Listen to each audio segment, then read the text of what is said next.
see one person still arriving, so I'll give her time to grab a seat. Good evening, everyone.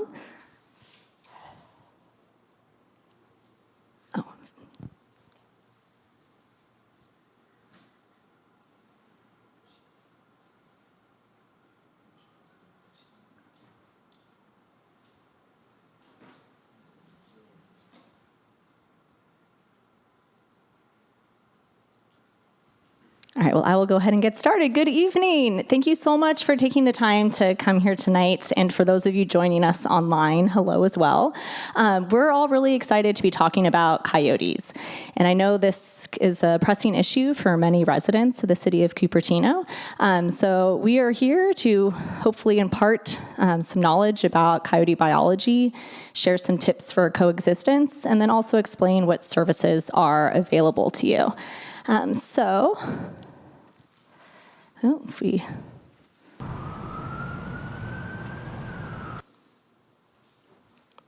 There we go. All right, so I am Dr. Carolyn Weitzel, and I work for UC Cooperative Extension, and I'll be giving a little bit more information about myself, but I'm going to be speaking first, and I'm going to be followed by Sutapa from Mosquito and Vector Control for Santa Clara County, and we're also joined here by Matthew Cheney at Mid-Peninsula Regional Open Space District, who is a biologist there.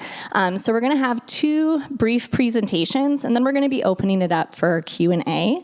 And so please feel free, any questions you may have, any particular situations you're facing, that's why we're here, is to try to help you walk through them and come up with a good solution that you can put into place.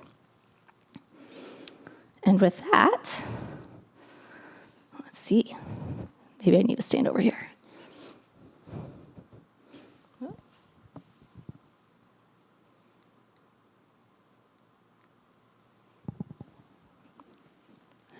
Nothing ever goes too simply, does it? There we go. Oh,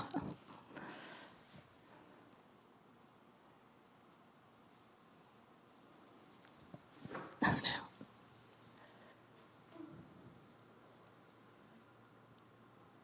Apologies, it's changing on the screen, but not, there we go, all right. Jumped ahead a bit. All right, so coyote biology. Let's go over some implications for shaping human-coyote interactions. First, I want to introduce myself. So I'm Carolyn Weitzel. I have a PhD in ecology from UC Davis, and I've worked my whole career specifically on human-carnivore conflict issues, whether it's with livestock or in suburban and urban settings. And now I'm working as a human-wildlife interactions advisor at University of California's Cooperative Extension.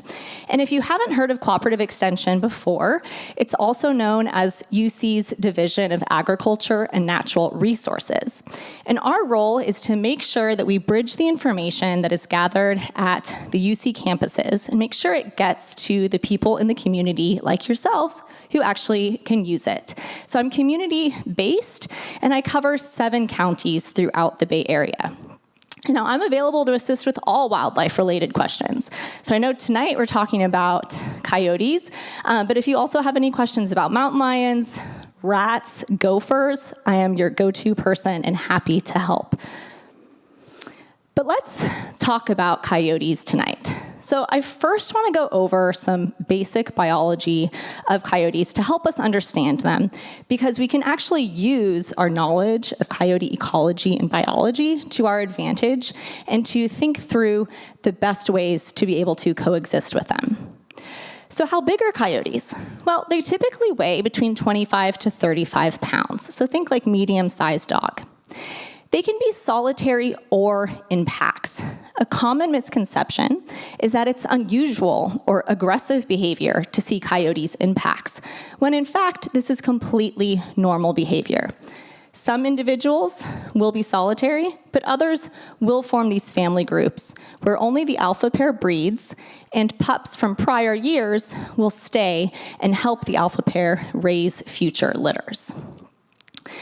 Now, coyotes are territorial, and we can use this to our advantage, because what it means is that when a coyote that is either solitary or in a pack has figured out where its territory is, it's then going to do its best to exclude other coyotes from using its territory. What that means in a conflict situation is, let's say we're not having any issues with the coyotes living in our neighborhood. They aren't causing any problems. We want them to stay because they are effectively keeping other coyotes from moving in. So that's something we're going to be talking about quite a bit further or later on as well. Now, in the Bay Area these days, their natural enemies are only mountain lions and people. In other states, in other areas, they're going to have other predators. But here, it's really mountain lions, which is rare, but mostly us. And from people, it's mostly road collisions. That's the highest cause of mortality for coyotes in this part of the Bay Area.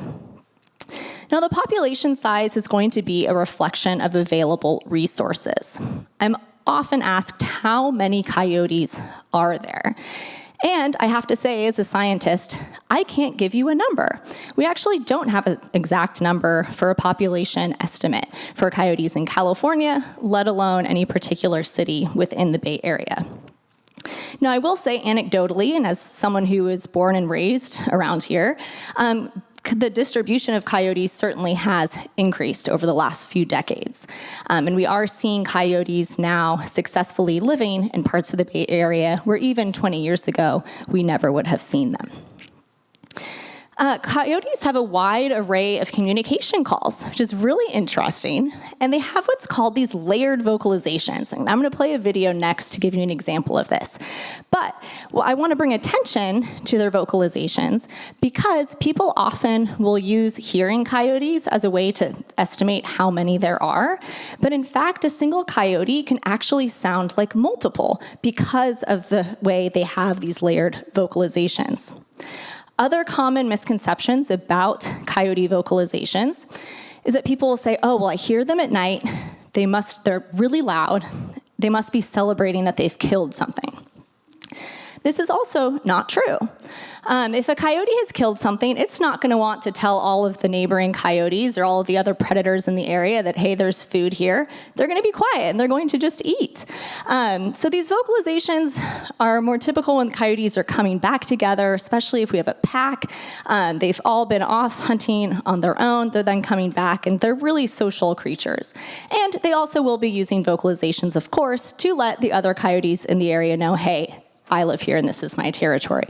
But let's just listen to a quick video where you can see, and they're actually going to be responding to sirens that you'll hear in the background.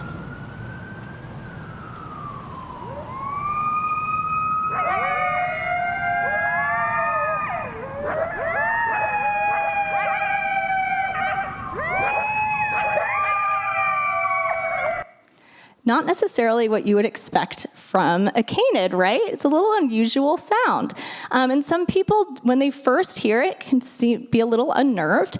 But that is just coyotes talking to each other and having an interesting conversation. All right, so next up, I want to discuss coyote diet. And if there's one aspect of coyote biology that is perhaps the most important when we're thinking about coexistence, it's going to be this.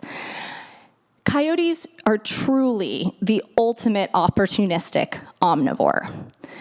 This means that they're easily able to adapt to what the local resources are. And this has enabled them to be able to be so successful as they've moved into suburban and even urban settings.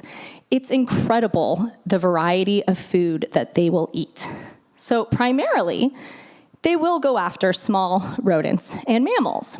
And when we think about this in conflict, all right, they're going after bunnies. I get a lot of complaints from people about bunnies eating their garden.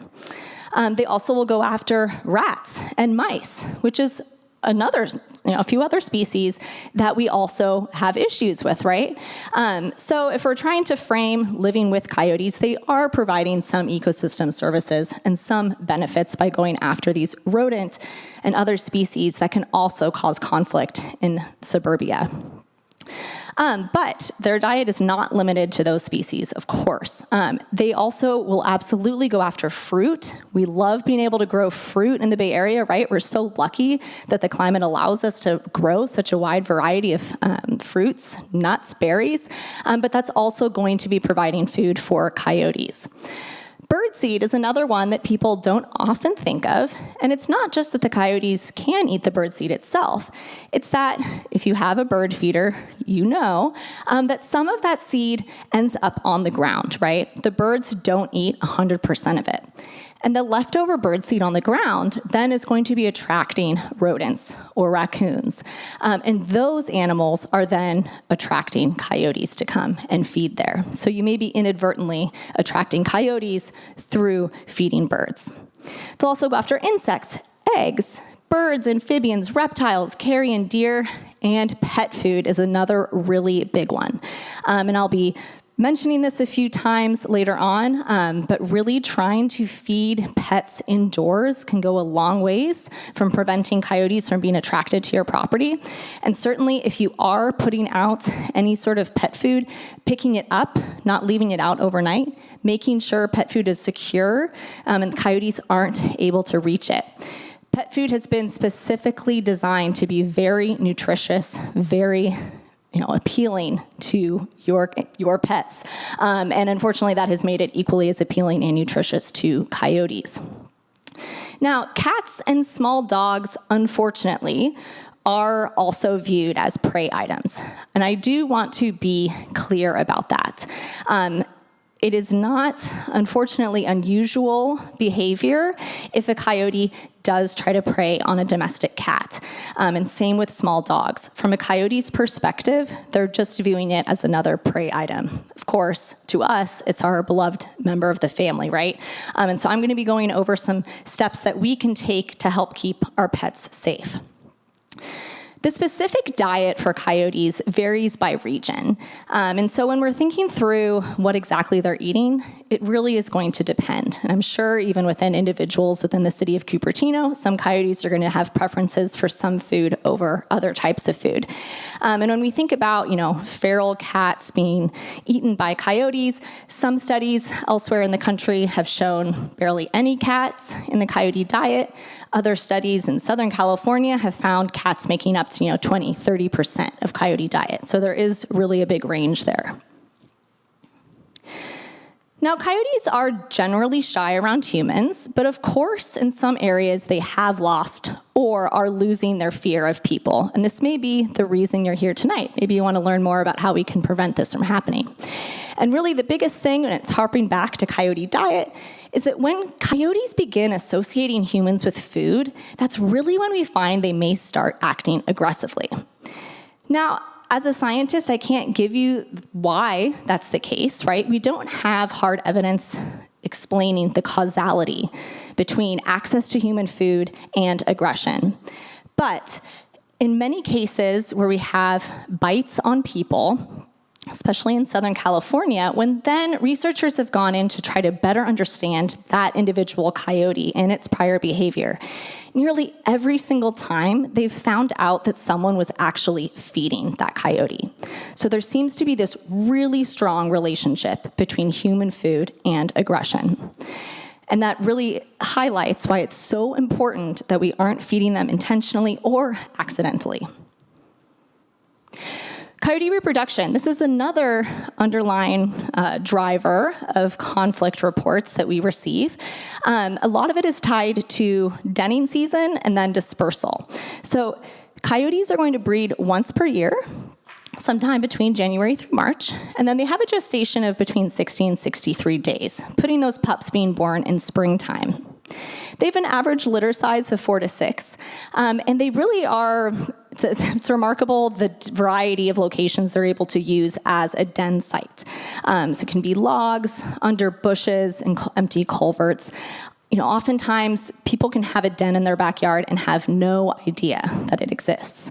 It can be very, very tricky to actually find one of these. And they may frequently move pups to different dens. But the biggest thing that I want to highlight is that coyotes are going to defend their den area from perceived threats. And that perceived threat can be you doing your morning walk, and especially if you are with a dog. Coyotes very much want to keep dogs away from their pups, away from their dens. And so this is why people sometimes will, be doing their same morning walk that they do as their routine every single day. And all of a sudden in spring, they go from never having a problem to an aggressive coyote interaction. And then that just continues. And what may have happened is that the coyotes have denned near that person's morning route. And unfortunately, the best solution is to just change your route and just try to give a little bit more space to those coyotes. Now, I realize some of these tips are easier said than done, but given that coyotes absolutely will try to defend their den, but they're not going to be there for too long, right? So after a few weeks, they probably moved their den, and you can resume using that same route. Now, escorting behavior is something that I also want to explain. And this may have happened to you, where you're walking, you encounter a coyote, and especially if you're near the den, you may notice that it starts to follow you. Escorting behavior is exactly, they're escorting you away from their den. And they're going to continue to escort you until you've reached whatever the safe distance is in that coyote's head that it feels you're no longer a threat. But of course, this can be really unnerving, right? Being followed by a coyote can make people really uncomfortable. And so I just want to be, clear that oftentimes this is what's happening. They're trying to make sure that you are, in fact, leaving. And we'll go over some more tips as well in a few slides over exactly what kind of behavior to do if you do encounter a coyote while on a walk. So in the spring, as I mentioned, we have this peak because of the coyotes peak of conflict reports, because coyotes trying to keep their pups safe in the dens. But in the fall, we can also get another spike of conflict. And this is because we have those same pups that are now dispersing. So pups that aren't choosing to stay with the alpha pair are going to be dispersing or leaving the pack to go out and try to establish their own territory. So during this time, we have the most coyotes out on the landscape because instead of them all being in these family groups, we now have those younger individuals leaving and trying to go and find their own home range. And those younger coyotes may be a little bit more bold, maybe a little bit more curious. And so we often have that, more likelihood of an instance, an occurrence happening with one of those younger coyotes that's still trying to find its way, is still trying to figure out where the good food resources are, where is there water, where are there other coyotes. And so you may be more likely to run into one of them. Physical abilities for coyotes.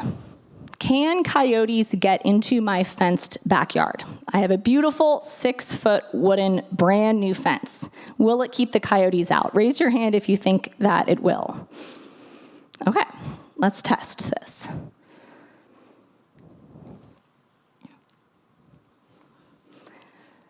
They will get into a fenced backyard, absolutely. They can jump up to 5 to 6 feet, and they can actually climb fences as tall as 10 feet. And if we watch this again, watch how it grabs the top of the fence with its front legs and pulls up. That's how they're able to get over a fence that's 6 feet tall. So in order to actually exclude them, what you could do is install what's called, or the brand name is Coyote Roller. There are also other ways to, DIY or other ways to create one. But what it is a rolling bar that you fit on top of the fence. And what happens then is as the coyote jumps up to grab the top of the fence with its front legs, it can't get a grip and it rolls back. So that is how you actually would be able to exclude a coyote with an existing 5 to 6 foot fence. But keep in mind, they also dig. Coyotes love to dig. They actually, in a lot of areas, they do more digging than jumping. So if you actually want to exclude, you would truly exclude, you would need to install a no-dig skirt fence underground. So setting some expectations. Once coyotes have arrived in your neighborhood, so we know they're in Cupertino, there will probably always be coyotes. I want to be realistic about this. If you remove one coyote, a new one will eventually move in. Now, whether that's a matter of days or a matter of years, I don't know. I can't tell you. But what I can tell you is that they're is a lot of good habitat around here. And if you remove one coyote, then the neighboring coyotes are eventually going to figure out, hey, I haven't heard that neighbor in a while. I haven't smelled that neighbor in a while. Let's go check out that area. And when they realize there are no coyotes established there, they may then move in themselves. And rather than the absolute number of coyotes, I always encourage people to think about the types of human-coyote interactions being key. As I mentioned earlier, we don't know exactly how many coyotes there are, but that doesn't really matter when we're thinking about coexistence, because it just takes one coyote causing problems and being aggressive for there to be a problem. You can have many coyotes that you never see or that are never causing any kind of aggressive behavior or any problems in your neighborhood, and then you wouldn't be worried about the coyotes. So it really is thinking through what are the individual behaviors and what can we do to try to shape the coyote behaviors into a way that can promote coexistence, and things that we can do to prevent these negative interactions. Eliminating all coyotes is not going to be appropriate either, nor an effective management goal. Coyotes are native carnivores, right? I talked about some of the ecosystem benefits that they provide. They're really great at going after some of these other, quote unquote, pest species like rats.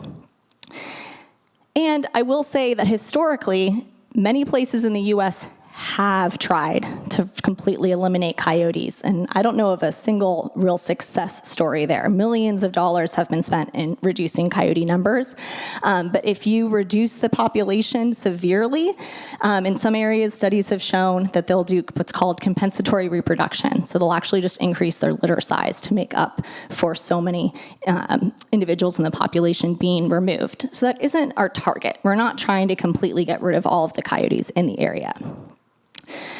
Now, what about targeted removal of so-called problem individuals, the ones that are doing inappropriate interactions? I will say that in the state of California, it is legal to lethally remove a coyote that is causing damage to your property or to one of your pets or your livestock. And it would be legal to hire a trapper. But, of course, the details depend on your property's location. So you need to be following City of Cupertino laws and Santa Clara County laws. And depending upon where you live in the city, potentially, I can't answer for your exact property, right? You would need to talk to the city. But that being said, I want to set expectations on how difficult it is to catch a coyote. They are notoriously hard to remove. And they are incredibly challenging to catch in a cage trap. And that is the option, the method that is available to a professional trapper that, let's say, you would hire to come and try to catch a coyote. So you also have to be in mind of rules regarding your neighbors' permissions, right? It gets complicated, and there's a lot you need to look into. But I want to set expectations that most trappers I know that work in the area aren't even willing to take on a coyote case because it's so hard to actually get one in a cage. They're incredibly smart. So that really isn't, the solution that I would recommend. Now, what about California Department of Fish and Wildlife? Well, they are only going to lethally remove a coyote if it is deemed a public safety threat. So again, if you just are seeing a coyote in your neighborhood and you call CDFW, I will let you know they will say that they cannot lethally remove it. So I just want to make sure that we're all on the same page for options that are available to us when we're thinking about trying to, remove an individual, which I am asked about on a regular basis, right? That is often people's go-to, where they're like, all right, well, can't we just get rid of it? And it's not quite that simple. And we don't want this, right? Completely habituated coyote. You guys may have read about this. I think this was actually Sam Altman's property up in San Francisco.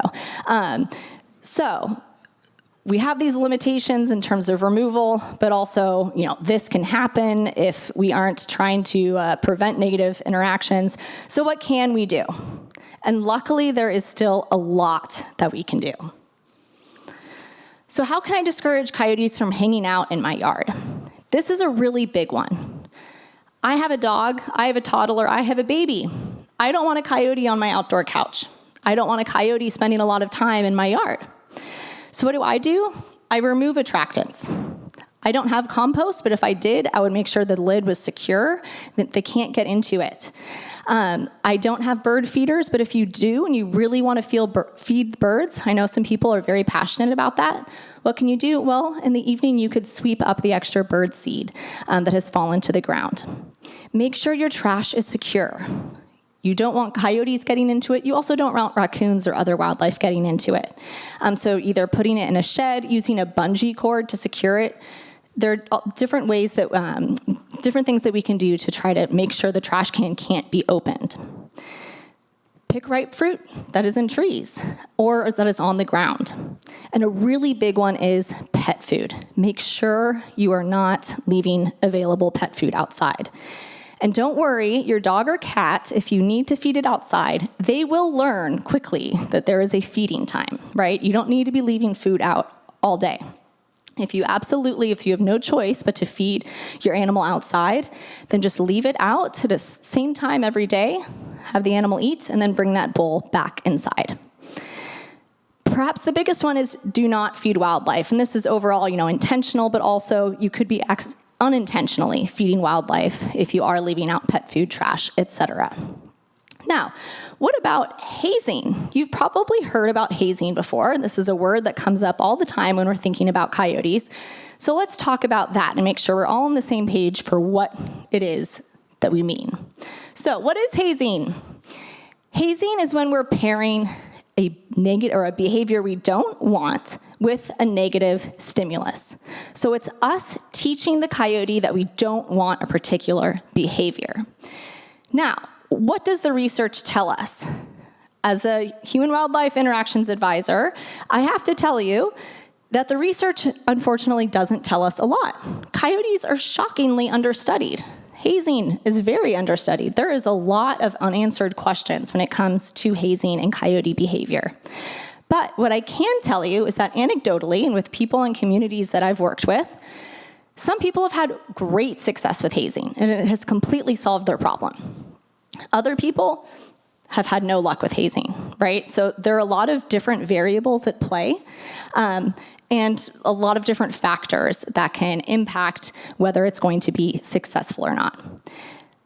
If we do want to haze, how does one haze? Well, if it's on your property, this is the case when I would 100% recommend hazing. Let's say you open your back door and there's a coyote on your back porch. I do not want that coyote to stay there. I want it to be uncomfortable, right? So what can we do to make it uncomfortable? What can we do to make it leave? Spray it with a hose, yell, grab some pots and pans and bang. Throw balls or rocks in its direction. But be aggressive, be assertive, and continue until that coyote has left your property. If you're on a walk and you want to haze, this is where you could, again, yell, clap, wave arms, use an air horn, use a can with pebbles or coins in it, carry an umbrella or a stick, use a whistle. Do assertive movements towards the coyotes. And this is really important, the movement towards coyotes. You can be yelling all you want. I'll be answering questions at the end. You can be yelling all you want, but if you are not using an assertive voice and you're creeping back or not seeming confident, the coyote probably isn't going to respect that it should be leaving. I love my mom, but when she has tried to haze, it's been like, go, please, run away, go away from here. I'm like, that, Mom, it's not gonna work, right? You have to be angry and you have to be very assertive. And you wanna move towards that coyote. And what's the coyote gonna do? Has anyone tried doing this, right? So sometimes they immediately run off. Great, all right, problem solved. It listened, it's gone. Sometimes they're gonna be like, ooh, okay, and then they stop. And they're like, do you mean it? And that's when you keep going, right? They're stopping, they're looking back, they're checking to see if you're actually going to make them leave. And that's when you just keep going until they actually get out of there. If you then are like, whoa, they stopped, they only went 10 feet and they stopped and they looked at me, and you stop, all you're doing is teaching the coyotes that oh, it just needs to run 10 feet, and then the person stops hazing it. And then, you leave.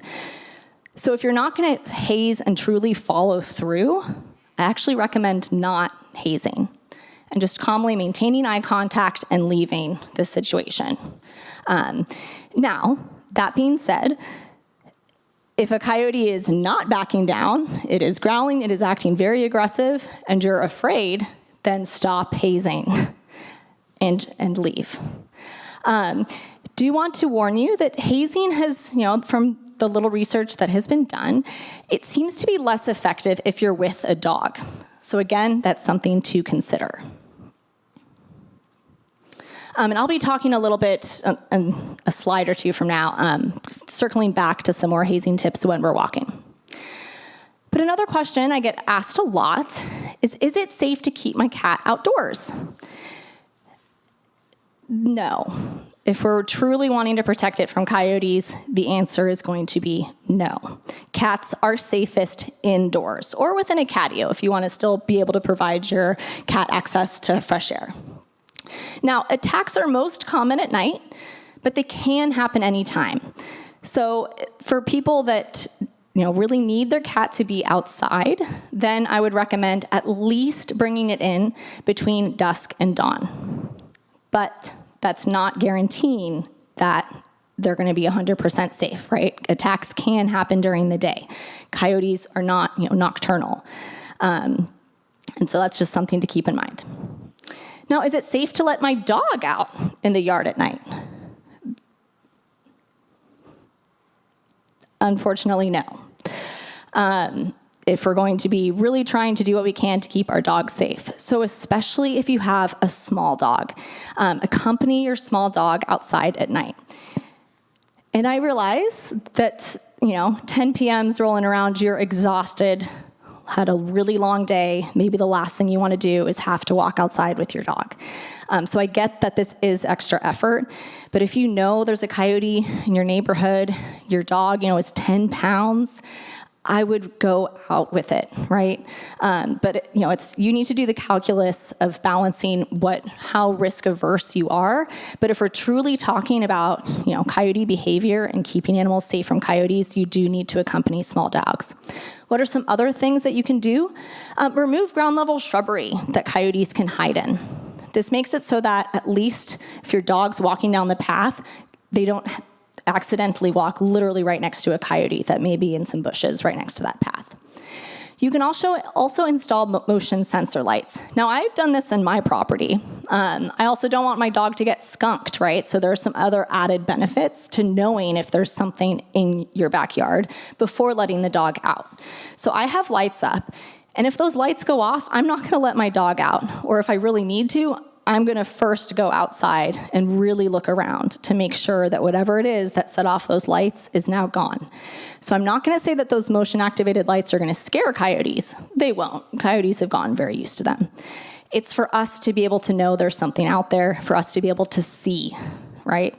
Otherwise, if it's dark, an attack can happen and it's seemingly from out of nowhere. We have no lead time to respond to it. And then, as I mentioned earlier, coyote roller for a top of fence, bury, no dig skirt. A big thing people often forget is you need to do this on your gate as well. Your fence is only as secure as your gate, right? If you've done everything but that 2 feet, then the coyotes will find that one section that they can get through. So what should I do if I encounter a coyote while on a walk? So this is from Los Altos when I was living there. And let's see, is this a pointer? No, okay. So it's hard to see, but there is a coyote up there. I was walking, and it's in the middle under those persimmon trees, and it actually was fascinating. It was jumping into the trees, grabbing fruit out of the trees. So it's not just ripe fruit on the ground. But another day I was out walking, and there's the coyote running. It saw me, and it did not like me approaching it. So that is what I would classify as the behavior I want in my neighborhood coyote. That was a very safe distance for me, and it immediately started running. So I didn't haze. I didn't do anything. It's like, all right, that is the behavior I want. I want you leaving. I've had other encounters where I've had the stroller, I've had the toddler, I've had my dog, and a few coyotes started following me on the street. And so I did turn around, just, yelled, get out of here, sort of movement, and then they did run off, right? So you have that, you need to figure out what kind of your personal safe distance is and try to get the coyotes to respect that if you're interested in hazing. Now, always keep dogs on a short leash. So the retractable 20-foot leash, unfortunately, when we're thinking about keeping them safe from coyotes, isn't going to be helpful. You don't have the response time if they're that far away. If you see a coyote and you have a small dog, pick it up if you're able to. That's going to be the safest. Yeah, sure. I'm sorry to interrupt you, but our time is running out. And why don't we discuss the questions why we came here? We have all passed these theoretical things, Coyotes killed my cat. They killed my neighbor's Rottweiler. They attacked our dogs, okay? Let's discuss what can we do about this. If all we can do is just, learn how to coexist, okay, we read about that. We know that, okay? Why don't you ask the audience what our experience, what our problems are? Yeah? Let's do it two-way communication. Absolutely, and that's why we have the Q&A at the end. But don't worry, my slides are almost done. Excuse me, sir. This is a televised event, and no one on TV can hear you. And so we'll have questions, Q&A at the end when you can speak at the podium. Okay, thank you. We can wrap this up in 3 minutes. Absolutely. Okay. Even if you have a bigger dog, I'm still going to shorten the leash on it. I'm also going to slowly back away while maintaining eye contact. And the big thing is do not run. Now, haze if you're feeling comfortable and will be willing to follow through. And avoid walking near dens. So in springtime, if you know there's a den nearby, try to avoid that area. Don't let your dog interact with the coyote. And if a person is attacked, immediately contact California Department of Fish and Wildlife or 911. I want to encourage you also to report coyote sightings. As I said, there is still a really big dearth of coyote research, and we are relying heavily on citizen scientists and people reporting their sightings so that we can understand where the coyotes are, what the issues are that are arising, and better understand the situation. So there's that website up there, so please report, provide the details. We'll find that really useful. And also, if you happen to be using one of Mid-Peninsula Regional Open Space District's preserve, or you encounter a sick, injured, or aggressive coyote, they would appreciate it if you would be willing to contact them, and they have their information here. And with that, thank you, and I'm going to turn it over for a really brief few slides from Santa Clara County Vector Control, and then we'll be able to have the open discussion where you can come up and everyone will be able to hear with the mic. Thank you so much.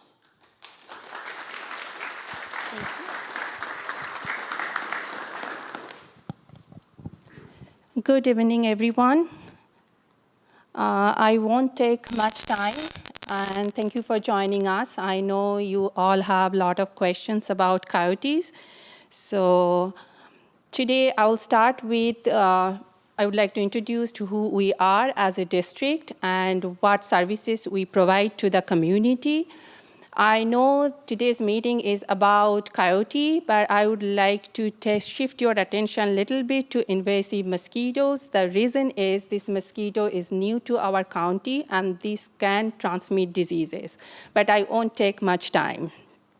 And I will share some steps that you can help to reduce the number of this mosquito. And finally, I will tell you how to contact us easily if you need any assistance, have any question, want to report any issue, or schedule any inspection with one of our certified technicians to resolve your vector-related problems.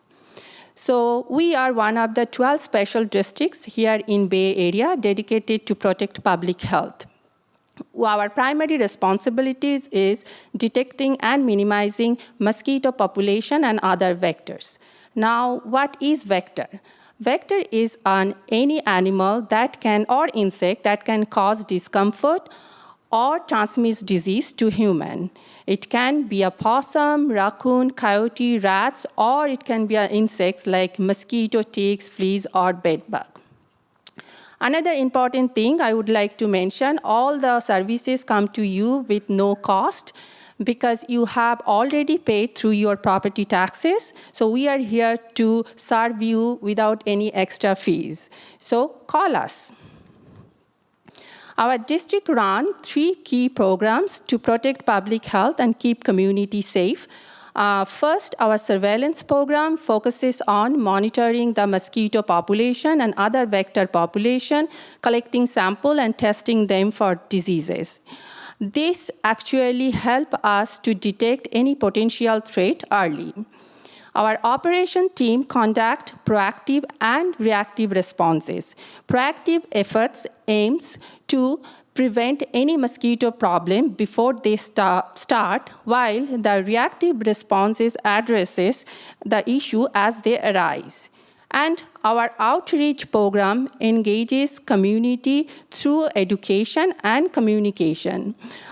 We work to raise public awareness and provide tools to the public to reduce or to help with the vector-related issues. In this slide, I will talk about the range of services that we provide to the community.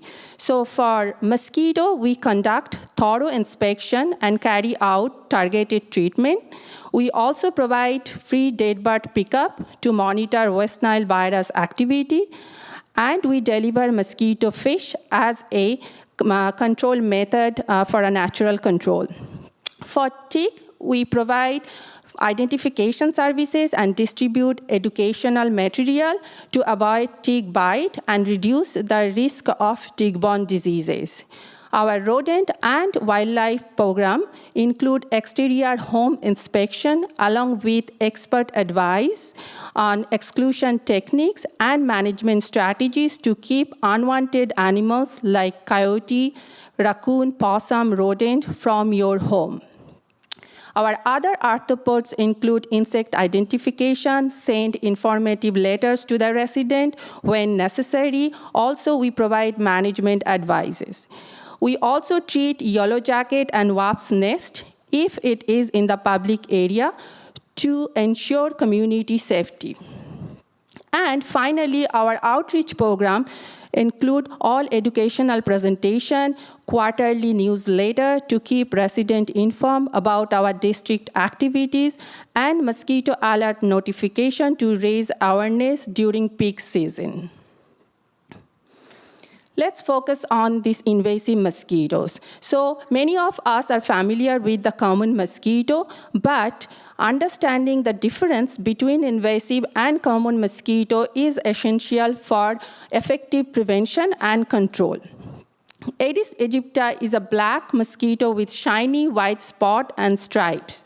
The main difference, this mosquito feed during daytime, whereas the common mosquito feed at dusk. And they prefer to bite human and bite multiple times. Trust me, they are very aggressive mosquito and follow you. And most important thing, this mosquito can spread diseases like dengue, chikungunya, Zika, and yellow fever. This map is showing you the current distribution of this mosquito across the state of California. So far, 26 counties have reported the presence of this mosquito.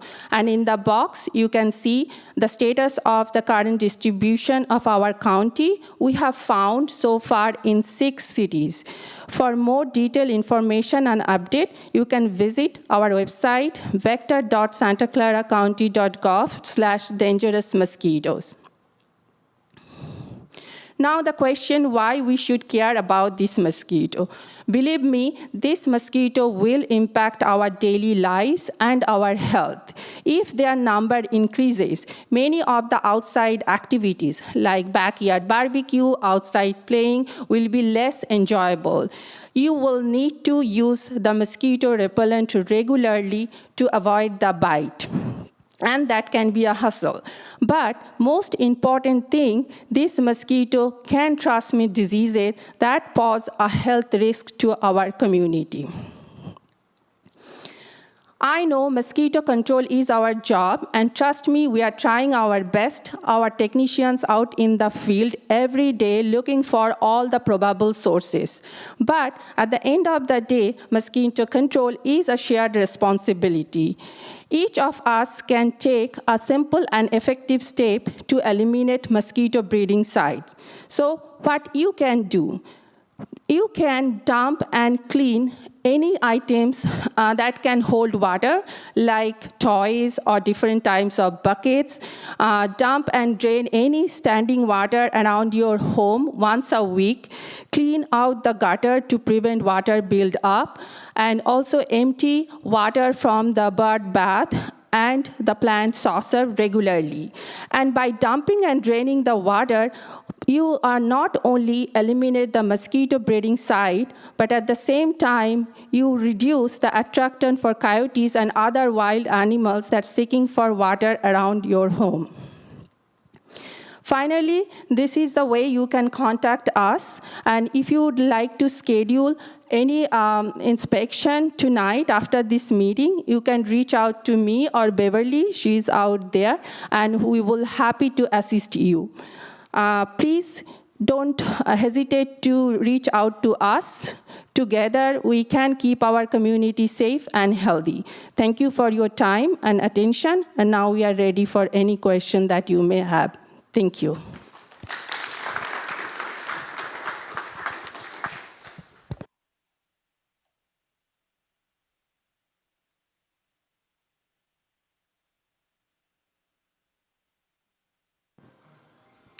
All right, so moving on to our Q&A section. I know a few people had brought up these request to speak slips, and even if you didn't, that's okay, but I was figuring we should let them go first. So, Naseem, are you still here and interested in speaking? Yeah, if you can come up and use the mic, and that way everyone online can also hear, and we can all be on the same page. But okay, I was just going to say that I am frustrated. I'm terrorized in my own home. I don't walk around the yard. I see them jumping over my front yard. I see them in my driveway.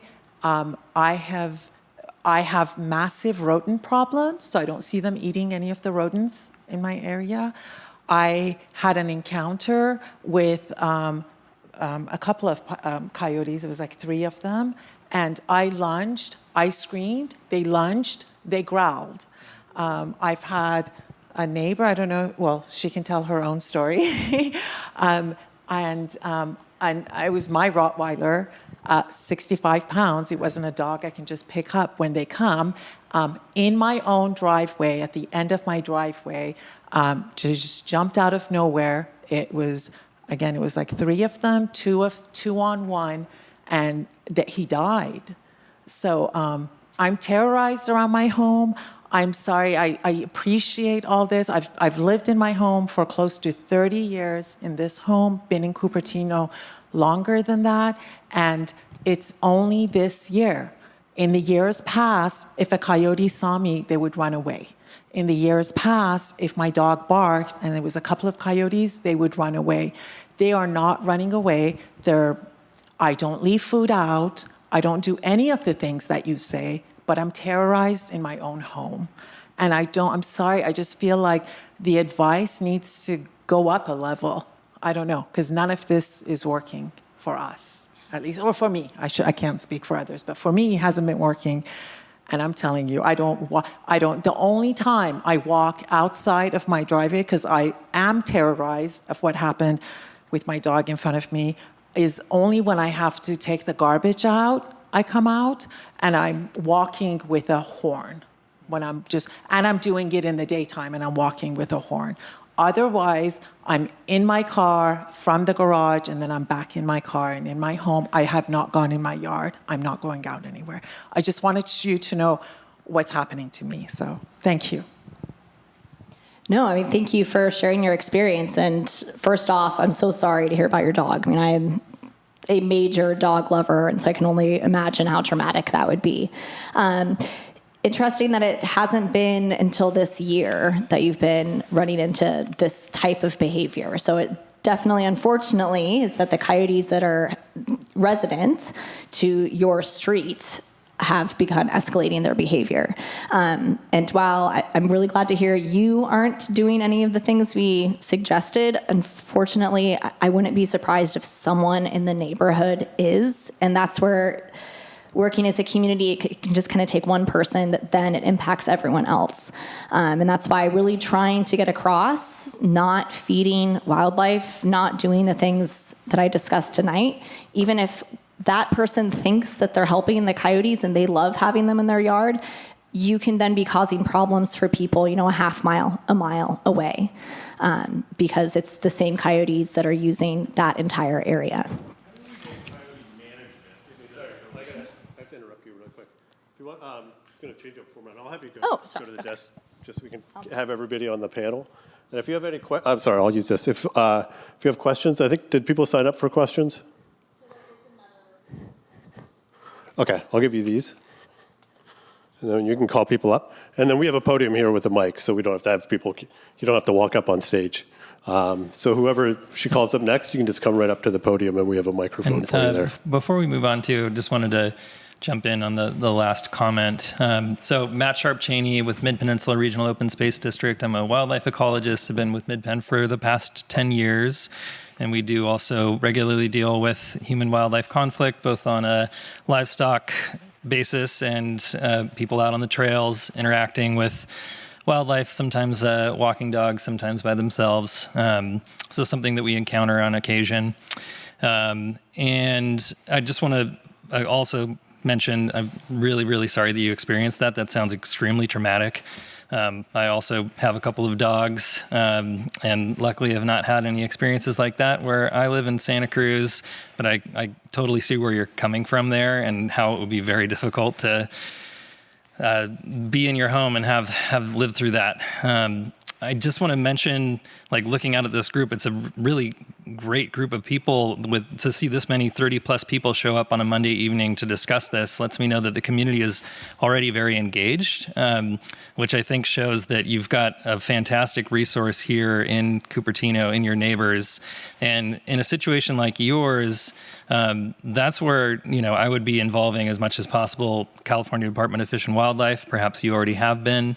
They have a wildlife incident reporting system where you can add all that information. Have you already done that? Done all of those things? Yeah.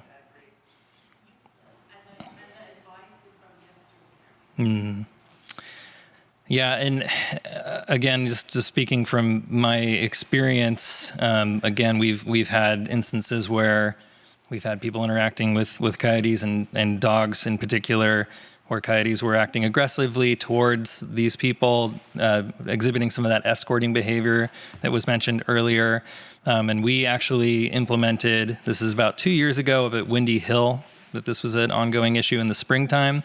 We implemented a hazing protocol where we utilized ranger staff and natural resources staff, and we went out every day and we found the coyotes whenever we could. It wasn't always possible, but when we did find them, we blasted an air horn and aggressively ran towards them until we had chased them out of the area completely.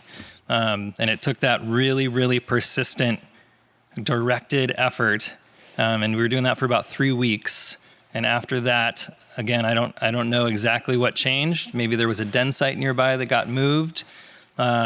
We don't know, but after about 3 weeks of that effort, the behavior did change. We opened the trails back up. People were able to go back out with dogs, and we didn't see that aggressive behavior again and haven't since. So if that's something that you could potentially implement in your neighborhood with the other people nearby, every time you see a coyote, go at that coyote, obviously without dogs present, just with a person, making noise, using the air horns like you're talking about, until that coyote leaves the area, as long as you feel safe doing so. And make it a neighborhood effort, because every time coyotes see a person, if that's the interaction that they're having, that's reinforcing that behavior of, I need to run away and be away from these people. I don't know what the situation is, and if they're getting a positive reinforcement somewhere else, either from food sources or I don't know what, but that would be my general recommendation for you. That would be, yep. That would be an effective method that would be reinforceable. So we had the same issue actually when we were dealing with this circumstance in Windy Hill. We worked with California Department of Fish and Wildlife to make sure everything that we were doing was on the level, legal, allowed, permitted. And we asked for Fish and Wildlife to come and assist, and they did send a biologist to come and help us, but they were very limited in their availability. And so we had to instead use our own staff to reinforce that behavior with the coyotes. And that was effective, but it... Excuse me, folks, for the safety, please don't approach the desk. If you have a question, please approach the podium. Thank you.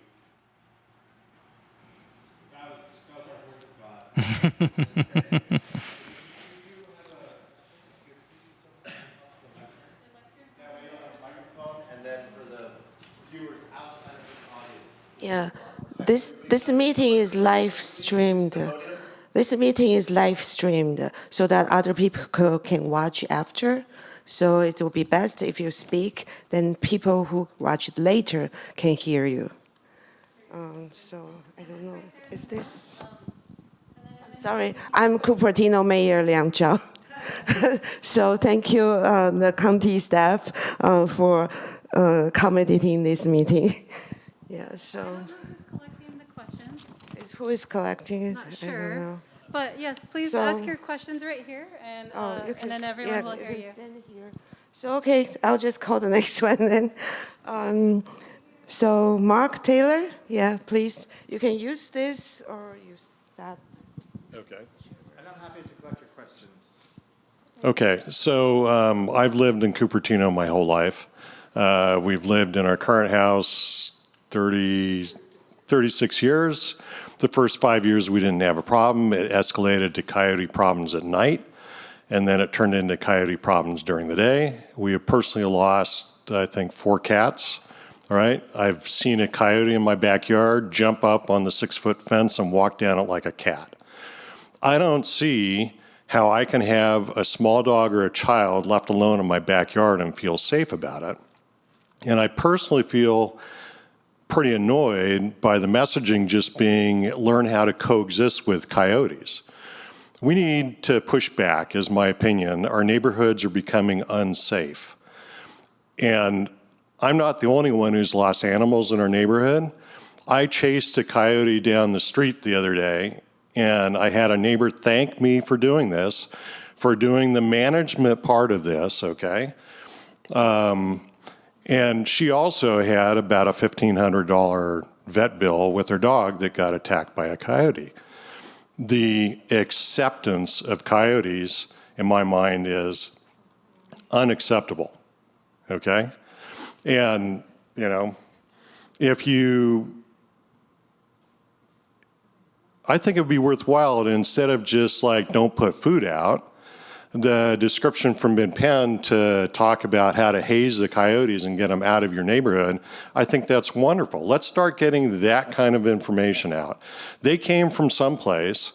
They're not being driven from the hills because of building up there, obviously, because they're coming down into denser areas, right? They're coming down for something. And in our neighborhood, I am aware that there's probably 2 litters of pups a year.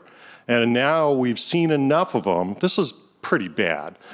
We've seen enough of them that I can see the pattern and the behavior of it. In the early days, we had a scientist who put a collar around a coyote. This was early before it started getting weird. And it was incredibly annoying that the scientist was learning about the coyote, but didn't warn the neighborhood so that we could protect our pets. What's up with that? So my request to the people that are doing the studying is figure out how to haze them, how to push them back out of our neighborhoods out of our streets, which are miles away from the foothills and stuff, and get them back into a wild environment and figure out how to deal with multiple generations of pups on a yearly basis. You know, each one of those generations of pups, the adults go out and they find their way and then they scatter to someplace else. And I've watched their behavior as they learn how to hunt, as they learn how to scavenge around the neighborhood, and they check it out. We need to stop this. It's not safe. As the previous speaker said, she doesn't feel safe walking in her driveway. And that's not fair to us. Thank you. Okay, so I have 3 more speaker cards. Would you like to respond first, or would you like to hear everyone?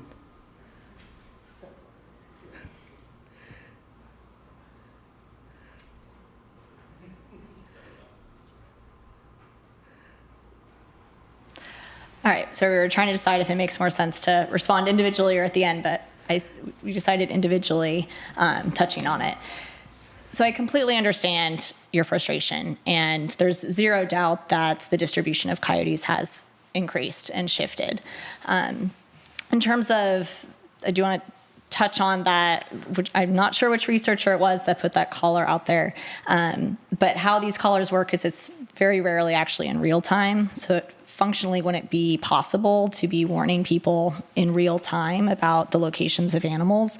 And honestly, if there's one coyote, there probably are many others that aren't collared. So I think as soon as coyotes have moved into an area, you need to safely assume there could be one there, and take action appropriately. As Matt was discussing earlier, I think trying to do a more coordinated hazing, like community effort, could be very beneficial.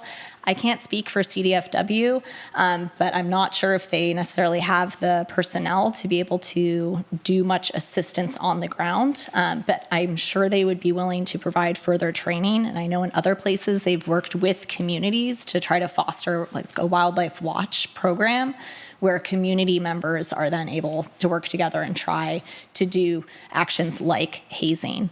And so perhaps if you and, as a collective group, other people in your neighborhood would be interested and willing to do that, that could be worth trying. And as a researcher, then we can know whether that works or if it's an abject failure, right? And without getting to hear follow-ups, it's tricky to know exactly what's working as we're trying to do our best to study it.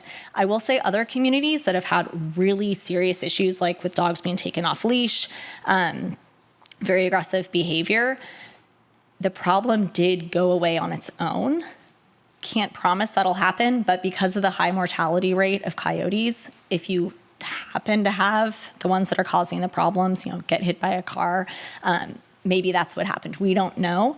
We did try to encourage people to haze, and I did a lot of training in that community that I'm thinking about.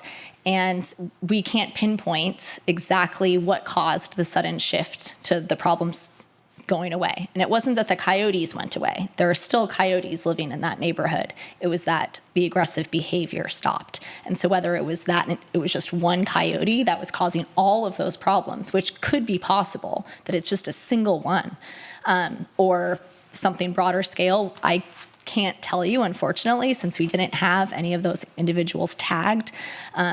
But I really think trying to haze, and I can't say it'll guaranteed work, but that is something worth trying. Yeah, thank you. Can you start adding things like that to the slides that you have instead of just telling us that we have to be passive victims and continue losing animals? Have some ideas about how to push them out of the neighborhood. That would be extremely appreciated. To your comment about the aggressive coyote, I've seen levels of behavior between the different coyotes. There was one that was particularly aggressive a couple years ago. It appeared to be a juvenile trying to figure out how it was going to live its life and stuff like that. I personally chased it down the street a number of times, and I'll just keep doing that. It sounds like it's the right thing. Maybe I need an air horn. But if there's a list of here's a good way to approach it that we can pass around the neighborhood and we're organized enough, I can get the word out for that. Yeah, absolutely. Or like tennis balls or even like a rock. I mean, if you're able to throw something at it without damaging a car or hurting someone else, Of course. Yeah. that's going to help make it a more powerful movement in the but coyote's mind. we are beyond the point of passively let's just figure out how to live with them. Okay? We're creating an environment, I'll just stress this again, of it's not safe for our pets. Pretty soon it's going to be not safe for our children. And when the first child gets taken, then you're going to have a real big problem on your hands. Right? There's already video of that kind of children, starting to be dragged away down in LA. They have a problem down there too. Right? So let's turn the research around from just passively watching to figuring out how to manage it. That's my request anyway. All right? No, I hear you. It's also important to try to get everyone on the same page. So I hope you can respect that some people may really not know some of those basic facts. And I would be very happy to show pictures of my gutted cats to those people and invite them to share that kind of experience with their animals. It's harder to really understand the passion that we have unless you've walked in our shoes. Yeah. Thank you. I can see the passion from this group and see, that you've been through a lot dealing with this issue. I'm really happy to hear that you've successfully, hazed this one individual on multiple occasions, and it seems like you're doing it right. You're being really persistent.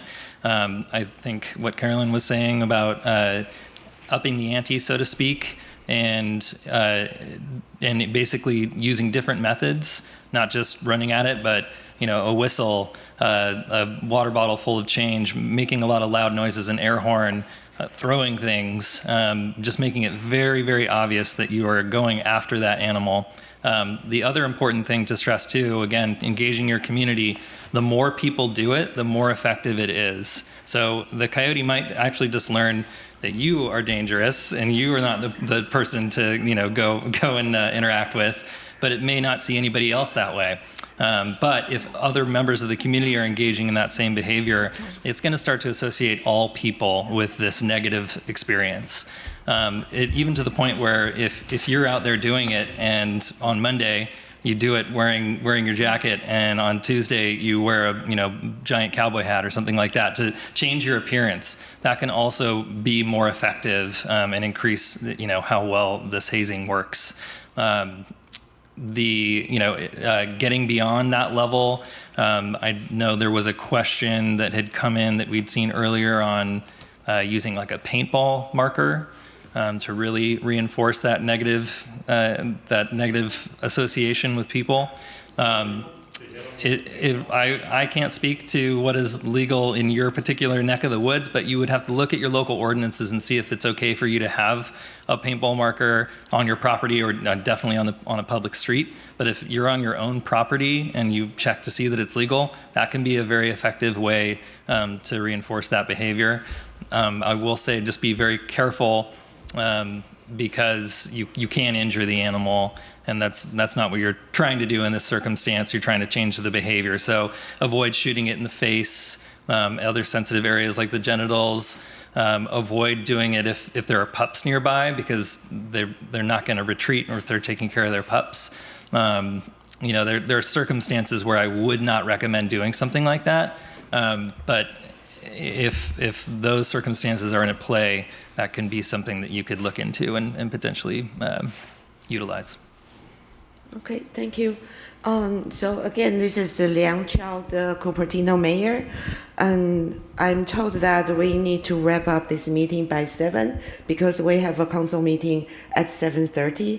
So, but first I'd like to introduce, we have our vice mayor, Kitty Moore here, and then in the back we have the Banfu planning director and the communication manager, Samantha Koch. They helped put this meeting together, and the deputy city manager, Kirsten, is all there. So after we end, you can always approach people, but the video team needs to finish it by 7. So I still have 3 speaker cards. Should we just go through them. Yeah, So, real quick, I want to add just one more quick thing in terms of resources you asked for.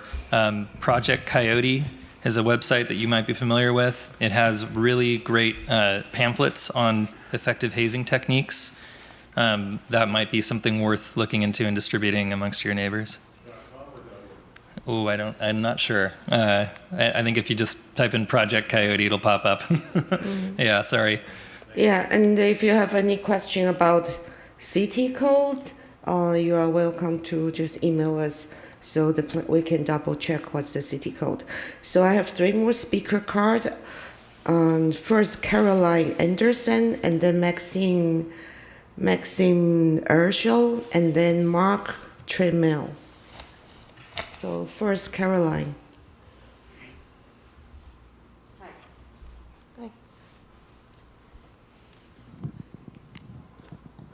Okay. You can speak right there, yeah. Can you hear me? Okay. I've lived in Cupertino, born and raised. My parents bought in 1954 on Regnart. I spent my childhood on horses and running ever since I was a little kid. I moved from Regnart to San Juan Road in 1988. And I have always been in the mountains. I've had a horse. I just gave riding lessons, everything. Never, ever, ever have I ever had any experience like this. Rattlesnakes, yes, plenty of times and stuff. But this summer, I was actually sitting in the backyard, my first experience with Trish, who's sitting here, in the backyard, and my dog, I'm up on San Juan Road, and it's just, cleared all around our house and everything like this, and a coyote came down at my dog. And she usually, she came and barked at it. And as soon as I called her, she retreated. The coyote came aggressively, chased after her, and I went, oh my God, what is this? I've never seen an experience like that before.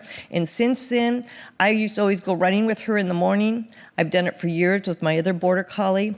And this for the first time, it started almost every other morning. I would be like on Mercedes or Cordova, and we'd see a coyotes, and I would call my dog back, and she would come, and then the coyotes would aggressively come at us. I mean, jump at us.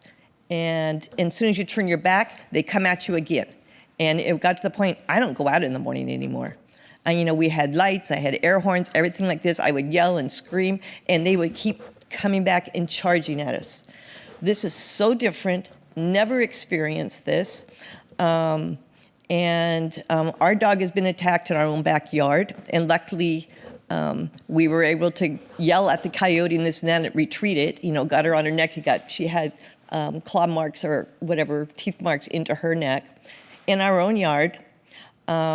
There's one neighbor down the road that has a little 4-year-old and a 2-year-old. She is no longer walking because I look at the dogs, and our dogs are so much more powerful than those 2 little kids, and she's scared to death. She will not go out with those kids and walk the street or anything like this. She used to walk over to my house and, whatever, just we would talk and this and that. Never again. She has done it. She only goes by in a car. I mean, it's gotten where we don't put our dog outside at all in the yard unless we are with her. And she used to always be, chasing the turkeys and this and that. We don't let her do that anymore. She is too important to us, and it's... So, yes, we need to definitely do something because, I look at those little kids, and they're a fraction of what those dogs are. And I'm really frightened for their life. And then, and us as adults. And, they haven't come after us when we don't have a dog, at least me. But when I have my dog, we're extra, extra careful, and we go out in the middle of the day now with our air horns. Something has totally drastically changed. And, maybe the aggressive thing of everybody, whenever they see one, we just come after them. And they learn to run and hide and have fear because they've gotten this personality change that, they try to trick you. and they back off until you turn around and they come after you again. And they've got this personality it's really scary. You know, Nassim lost her dog Tanner, which was a sweetheart. It was a Rottweiler. And horrible, horrible. And my dog would have been out with her dog if we were home at that time, because they played all the time together. And I could just imagine what would happen. And our dogs are not the only ones. You have other speakers that their dogs have been attacked by them. So, you know, and when this first happened, I called 911, I called animal control. They passed me around to 4 different districts to help, with this solution. And the last person finally said, I don't even remember which one it was, he finally said, you do what you have to do to protect your family. You know, what do you do? They all left us hanging. They kept passing us along the line. So, you know,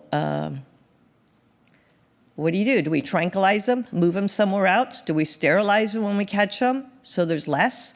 I don't know. I don't have the answer, but it's really gotten us really, you know, in a really defensive mode, because my entire life I've been here, and I have never had any experience like this. So, just let you know, it's nothing that we're going to take lightly. We can't. We live here, and we love our neighbors and the community, and it's really hard. So, thank you. So, do we want to hear next one first? We have 14 minutes.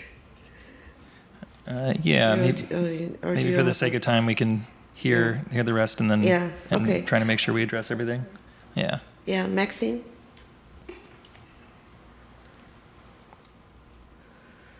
Okay. Can you hear me? My name is Maxim Ershov. I'm Caroline's neighbor. We moved back to Cupertino about 1.5 years ago, and I was actually shocked at the abnormal behavior of these coyotes. They're running our streets day, night, morning, evening, anytime. They're not afraid of humans. The only thing that they're scared of is a horn. A horn is really effective. I don't know for how long it will be effective.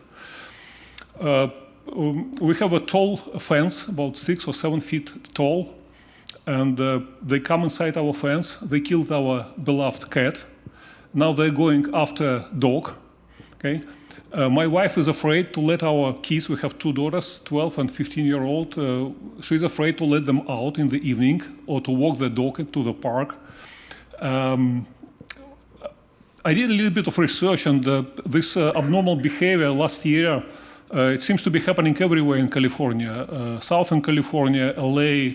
In San Francisco last year, coyotes attacked and beaten a girl in botanical garden. Again, it's known that if you remove one coyote, another will come to replace. So I think something needs to be done, unless they will start attacking humans and the kids. Okay, so this is crazy. This is a ridiculous situation. No? Living in this nice city, nice neighborhood, and paying high taxes, real estate taxes, and not being able to feel safe. We don't let our dog out in our backyard, and the kids as well. So something needs to be done. Thank you. Thank you. Next, we have Mark Tremo.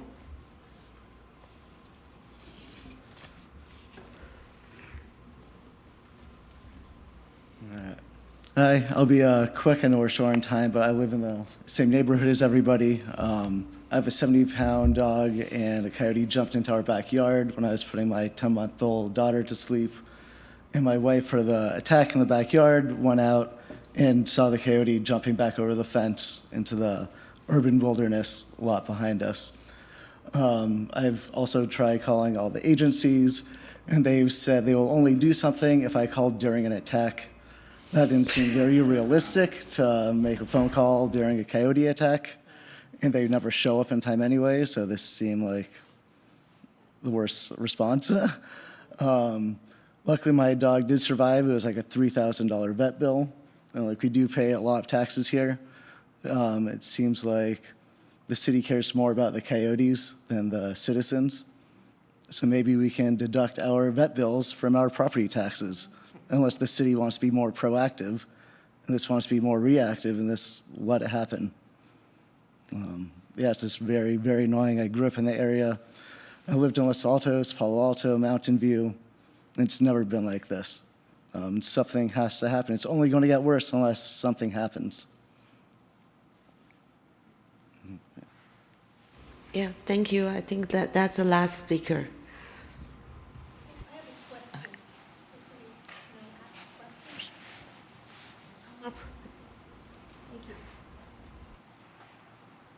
I'm sorry, I missed the initial part of your discussion. I was wondering if we had any sense of how has the density of coyotes been increasing over the last few years. I've kind of watched as we see fewer and fewer things like raccoons and possums and others and more of the coyotes. And I was wondering if we know about the population levels. Thank you. So we don't know about the population. There hasn't been a large-scale population estimate, so we're not sure. Anecdotally, there appeared to be more. Certainly, the distribution has spread. Sorry to hear about all the pet attacks, of course, right? Nobody wants a big vet bill. Nobody wants their dog to go through that. Since you guys do seem to live in the same neighborhood, I'm wondering if this is just the same pack of coyotes. No, it's different areas. Okay, I don't know the street name. Sorry. Okay, so all right, just want to clear that up. And these have been happening outside of springtime.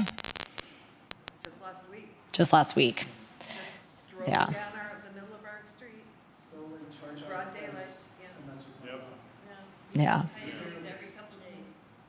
I mean, I really think that community hazing is going to be the best bet. I know you mentioned the incident up in San Francisco, and so that individual coyote, it was tied. It was a single woman who was feeding it that they then discovered, and that coyote completely lost its fear of people and was approaching children trying to get food, and then eventually attacked one. And so really harping that it could just be a single person and trying to really work to, as a community, get that message across, but also hazing as a community to try to reinstill that fear of people. I'm glad that the air horn, I've already mentioned that, seems to be working. I would recommend having different people use different methods so that it doesn't habituate to just an air horn. Anything? Yeah, really good points there. Yeah, and I think, if you are distributing material to the neighbors that are talking about effective hazing techniques, also just emphasize again, we're not feeding these coyotes, right? We're making sure that we're not doing it intentionally or unintentionally. I think you guys are a really tight-knit community is what I'm seeing here. So you probably know if somebody was, but maybe somebody's got a little secret. So just keep that included in the messaging as much as you can. And in that vein as well, I don't know how healthy these coyotes look that you've been seeing. It's something that we've encountered on Mid-Penn property where we have wildlife, including coyotes, exposed to a lot of rodenticides, particularly in Rancho San Antonio and Fremont Older. And that is impacting their health, and we're seeing issues where these coyotes have mange and have open scabs all over their bodies and are deteriorating. And when a coyote is in a situation like that where it's not healthy, it's more likely to exhibit aggressive, bold behavior to try and find food than it would be if it was an otherwise healthy coyote. So that's another thing that I would also throw in the mix in terms of messaging, is trying to get people to limit the use of rodenticides so that you're not dealing with these unwell coyotes that might be more inclined to be aggressive or be more desperate to approach and find food amongst your neighborhood. If I might add, coyotes, I have seen them all look very healthy. Okay. I've not seen anything that looks mangy or anything Yeah. So for next step, you talked about that the residents can form a Coyote Watch group and then help each other. How do they do that? You mentioned you have training that you can help. Is there a kind of handbook on how do you form that? and how do they reach out to you to help them form such a group? Yeah, so Project Coyote that I mentioned has really good materials that are free to grab and print and distribute. You can also, contact them directly. They'll have representatives that go out to community groups and will actually talk through hazing scenarios and strategies. You have Carolyn here with UCANR. MidPenn is happy to be of assistance where possible. Other communities in other places I know have also worked with their representatives to work through wildlife services, to actually contract out to do this hazing effort. But that's a conversation that, MidPenn wouldn't be a part of, but I could just say that that's a path that other communities have taken. And yeah, I would start with reaching out to these agencies and trying to find out what resources are available, see if they can offer you trainings, and then just keep that community messaging strong, connect, form a Facebook group, whatever you have to do, put some pamphlets in mailboxes, touch on all of those points that we talked about, effective hazing, not backing down, how to be safe while you're doing it. That's obviously really important, really paramount. Making sure people aren't feeding coyotes, trying to limit rodenticide use in your neighborhood, and continue to engage your community group and your representatives to make sure that they understand that the problem is there. I also want to stress, I know that you've had issues reaching out to California Department of Fish and Wildlife in the past. Keep reaching out to them, please. They are limited in their staff, but the more you reach out and tell them that there's an issue and report things like this where dogs are being attacked, the more they will direct resources towards that issue and try to help you. They do take it seriously. It's part of their mission to react to that stuff. They can react in ways that I, working for MidPenn, can't. So make sure that they have that information. Those data points on where attacks are happening are really, really essential for them to make good management decisions. Yeah, thank you. And I would also like to recognize we have a representative from the county board, Supervisor Ebikoga here. So these are the county resources that's from the county government. Thank you for being here. The city doesn't have resources for this kind of control. We collaborate with the county. Yeah. Hi, my name's L.A. Chung. I work for Supervisor Margaret Abe-Koga, who represents this area. If I can get the list of people who ask questions, I can try to reach out after this meeting to see what sort of organization is needed. Those little blue sheets. Try to find people after the meeting. So do we have all of your contact information? I think we had a huge an email list that was started.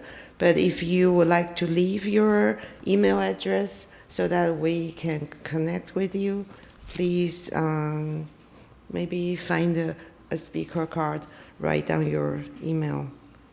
I think that'd be the most effective way for us to follow up and try to help in some way, shape, or form.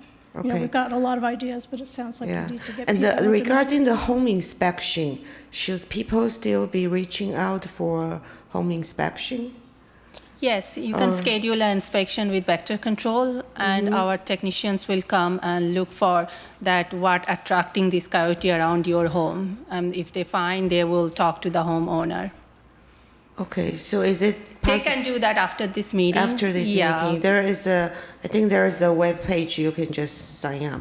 Or we can do that right away today. All right, today they can sign up with you. Yeah. Okay, great. Beverly is out there, so she can help. And thank you for the information about Mosquito. I know it feels a bit out of place today, but there is actually a neighborhood in Cupertino that was suffering from the mosquito, and the county actually sent a crew to spray the neighborhood. So some neighborhoods are being affected by this poisonous mosquitoes. Yes. Yeah, thank you for the information. Okay. You mentioned that vector control. I think that's already been exhausted. I think people have already contacted, people have come out and left. So I think we're past that. to stay. The study part is really good, I get that. You know, I've done studies, but it's past that point.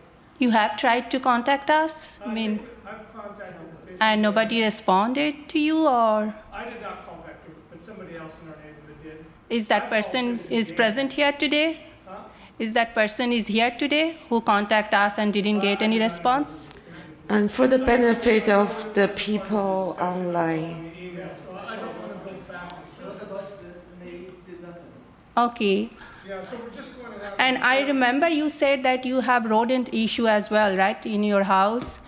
Did you schedule any inspection for rodent? Because that attract coyotes. That is a food source. So this is a lot of things related together. It's not only coyote. We have to find out what actually attracting them in our house. I can tell you, it's attracted to our dogs and cats, not mice and squirrels. They said they wouldn't do anything until a dog was attacked or the coyote started chasing residents, and both of those things happened. And when they did nothing, they said they'd wait till a dog got killed. That happened, and then they did nothing.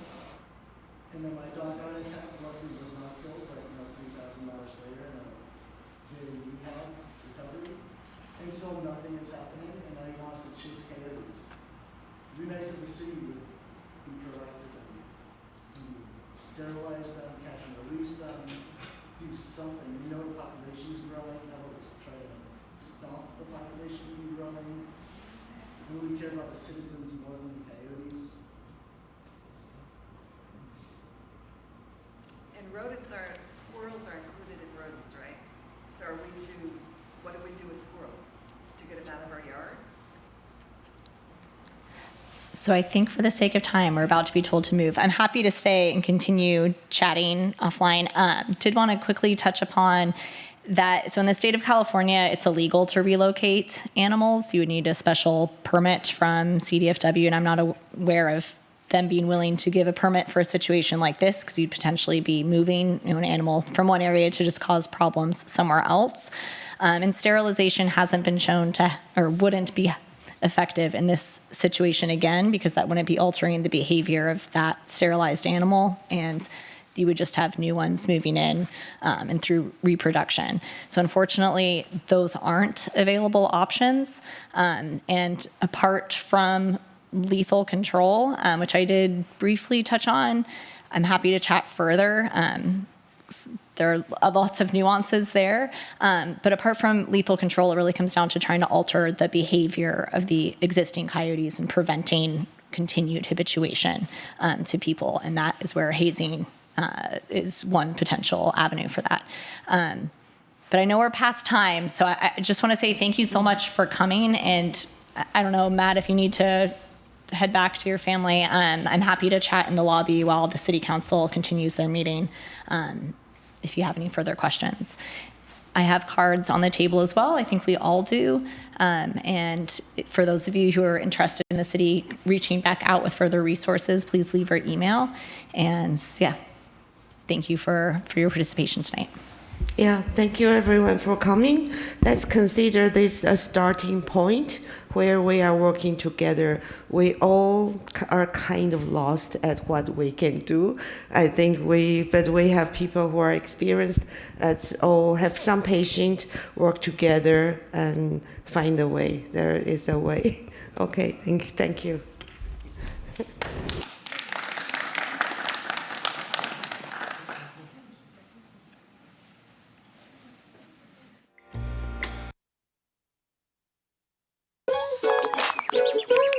Worried your friend's struggling but don't know how to reach out? You could say, how are you, or get a fake tattoo. You could ask with an app if it works for you. You could write them a text or knit them a sweater. If you can't be together, you could write them a letter. Whatever gets you talking.